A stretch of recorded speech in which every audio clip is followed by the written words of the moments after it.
I finished this pork butt in just 4.5 hours. And look at this.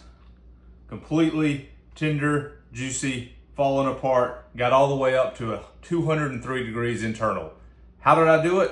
Find out exactly what I set my smoker to and the full process step by step. And it turned out, delicious. With mustard as my binder, I made sure I got all sides of the meat completely seasoned with our rub.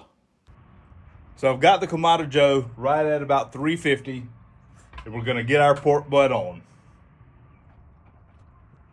So we're still going indirect heat, even though we are going a little bit higher temp than what we normally smoke at.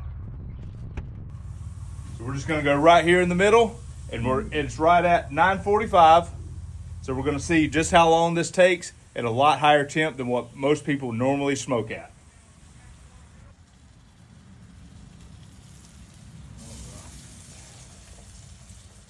So as you can see, we wouldn't want this going too much longer uncovered because we've got a nice bark on there, but we don't want to get it too dark. So now I'm gonna add it in to the tinfoil pan, and now my secret weapon, I'm gonna add a can of Dr. Pepper. This is gonna help really keep a lot of that moisture in. It almost acts like a braising liquid for these last about 40 degrees of internal temp that we're gonna try to get.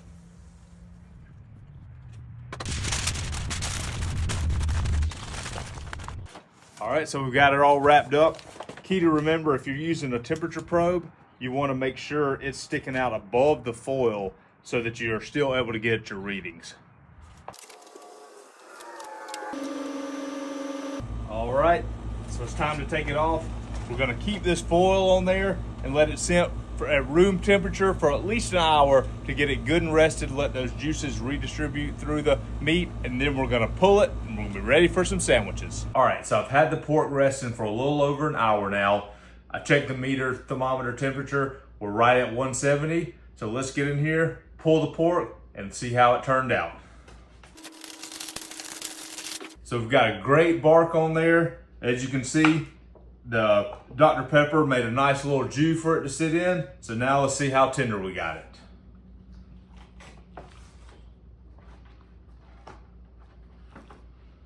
The bone just pulls right out. It's a great sign.